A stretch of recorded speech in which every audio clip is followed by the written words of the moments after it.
The tensile test. First test, material with yield point phenomenon. In the first tensile test, a plain carbon steel with yield point phenomenon is to be tested. This is the test piece. It has a cylindrical test region with an original diameter of 10 mm and an original gauge length of 100 mm. Within this test region, distance marks have been drawn at regular intervals. They help to visualize and measure the plastic behavior of the specimen.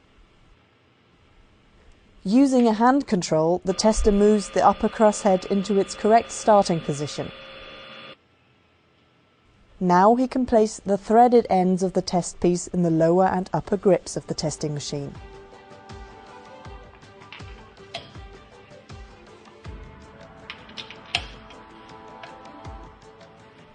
In the next step, he swings the extensometer into its working position and checks that everything is correctly prepared.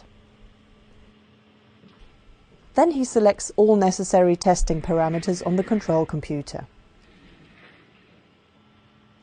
Ready. The test starts and the extensometer's sensor arms are carefully pressed onto the test piece. This way, the gauge length can be measured throughout the whole tensile test. The gauge length is displayed at the bottom right-hand corner of the screen. At the beginning, it amounts to 100 mm. During the tensile test, the test piece is slowly and constantly elongated with a standardized speed.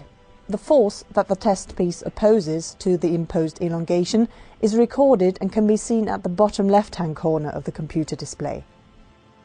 The material behavior can best be observed in a force elongation diagram.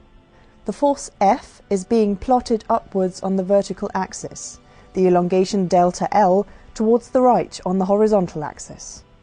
At first, the force rises rapidly.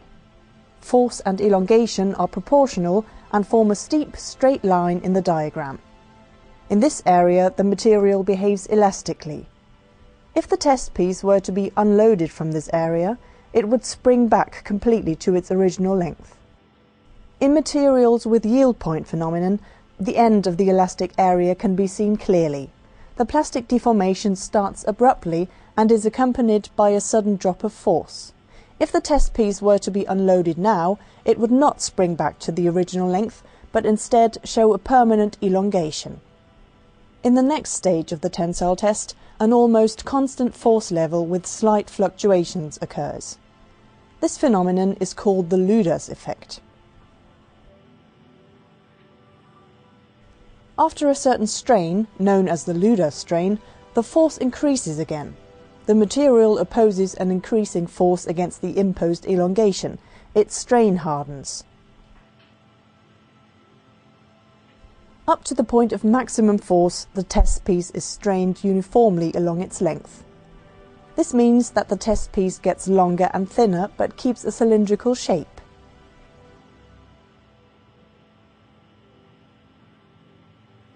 As soon as the maximum force is reached, a neck begins to form at one point of the test piece. All further plastic deformation now only takes place at the neck, and eventually the test piece fractures there.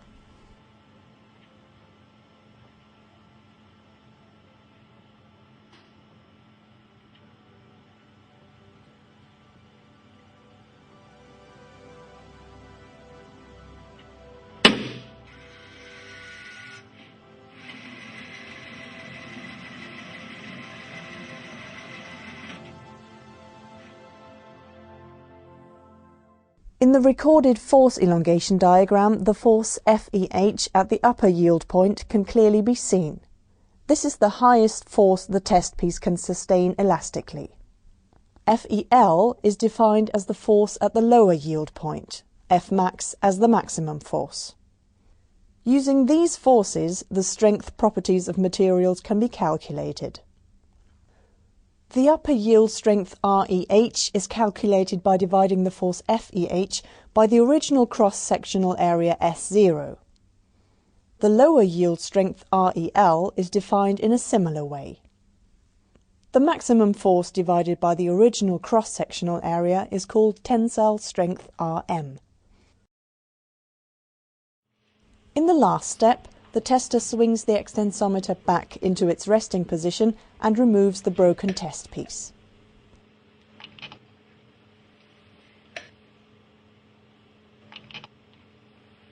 On the work table, he puts the fragments back together again. With the help of the distance marks, the percentage elongation after fracture can be determined. This is the permanent strain after fracture and amounts to about 30% in this example. Please note that the percentage elongation after fracture depends on the length to diameter ratio.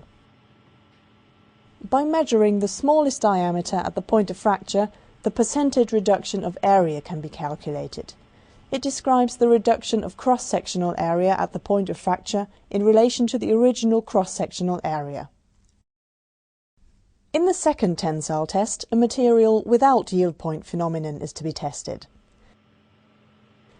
In this case, it is a precipitation-strengthened aluminium alloy.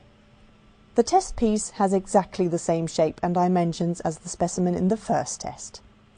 It is cylindrical, with an original diameter of 10 mm and an original gauge length of 100 mm.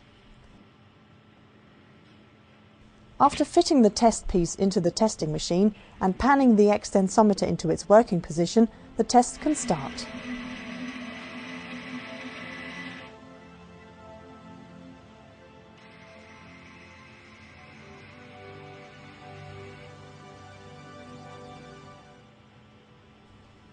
The initial linear curve in the force elongation diagram again shows the elastic behavior of the material.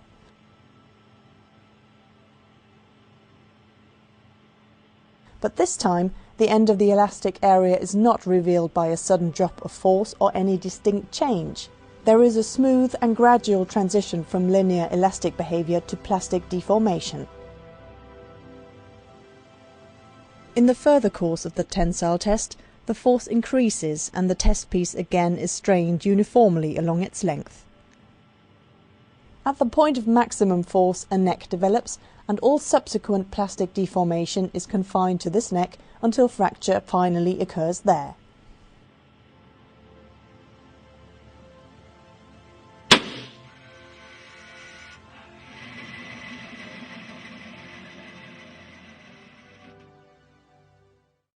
As a common substitute for the yield strength, the 0.2% proof strength is used. It is the stress that causes 0.2% of plastic deformation in the material. And this is the way to calculate it. First of all, the elongation that corresponds to 0.2% of strain has to be computed. For an initial gauge length of 100 mm, the result is 0.2 mm. In the force elongation diagram, a straight line parallel to the elastic line is drawn through the offset point of 0.2 mm of elongation. The force at the intersection point of the offset line with the force elongation diagram is designated as Fp 0.2. This is the force that causes a plastic strain of 0.2%. The 0.2% proof strength, Rp 0.2, is equal to Fp 0.2 divided by the original cross-sectional area S0. Tensile strength, percentage elongation after fracture, and percentage reduction of area are calculated in the same way as in the first test.